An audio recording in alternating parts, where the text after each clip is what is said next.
Assalamualaikum warahmatullahi wabarakatuh. Yang saya hormati Bapak Harmin Atta Sos M.Ikom selaku dosen pengantar ilmu filsafat. Puji syukur kita panjatkan kehadirat Allah Subhanahu wa taala, oleh karena berkatnya lah sehingga pada kesempatan kali ini kita masih sempat bertemu. Dan perkenankan, nama saya Hajrawati dari Fakultas Dakwah dan Komunikasi dengan prodi jurnalistik NIM 55051211095. Dan pada kesempatan kali ini saya akan membahas mengenai materi filsafat, dan dalam pembahasan ini ada 10 pembahasan filsafat. Dan yang pertama yaitu pengertian filsafat. Filsafat adalah ilmu pengetahuan yang menyelidiki hakikat akan segala sesuatu untuk memperoleh kebenaran, dan ilmu pengetahuan tentang hakikat menanyakan apa hakikat atau intisari dari segala sesuatu. Yang kedua, ciri-ciri filsafat. Ciri-ciri filsafat ada 3. Yang pertama yaitu universal.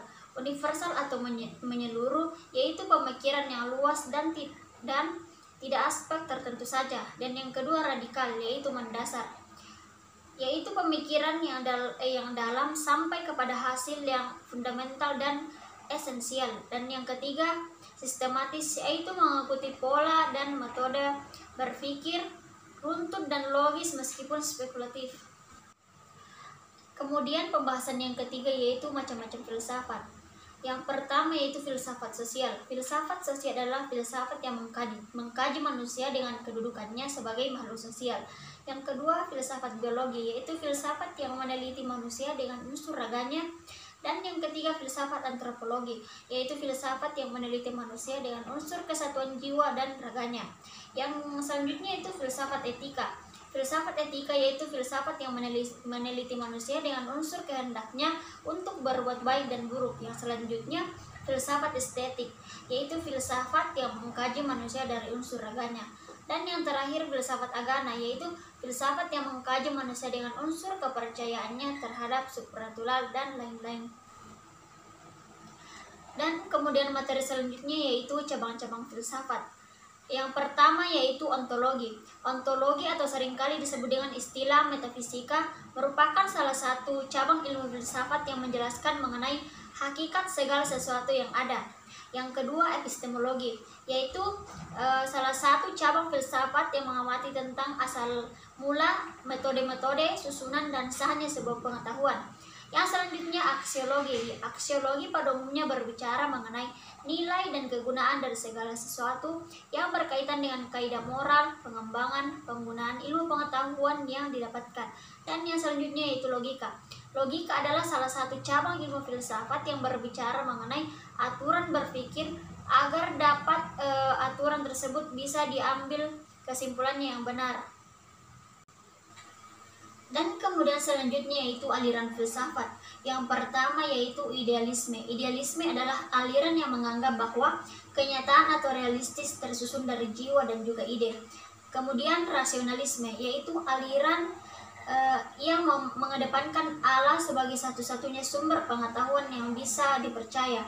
Yang selanjutnya empiris. Aliran ini lebih berfokus pada pengalaman yang dimiliki oleh seseorang sebagai sumber dari pengetahuan. Kemudian pembahasan selanjutnya yaitu sejarah filsafat. Sejarah filsafat ilmu itu terjadi pada zaman Yunani kuno, tahun 2000 sebelum tahun kelahiran Nabi Isa. Pada zaman ini terjadilah perubahan pola pikir manusia. Kemudian pembahasan mengenai peranan filsafat dalam ilmu pengetahuan, yaitu peranan ilmu filsafat dalam ilmu pengetahuan adalah filsafat memberikan penilaian tentang sumbangsi ilmu.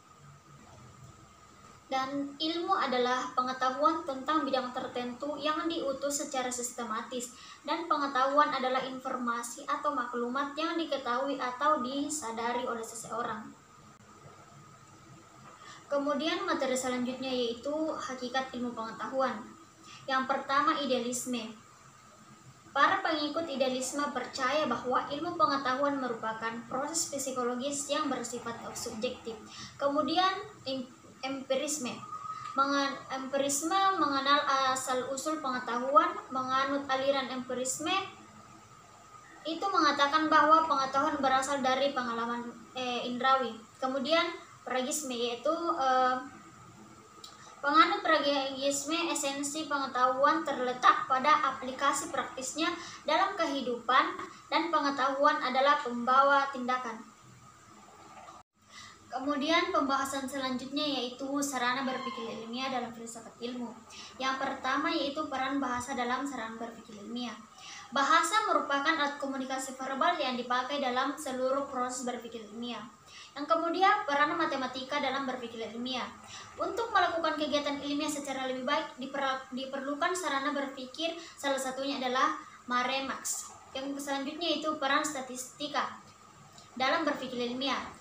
Konsep statistika sering dikaitkan dengan distribusi variabel yang telah dalam satu popularitas tertentu.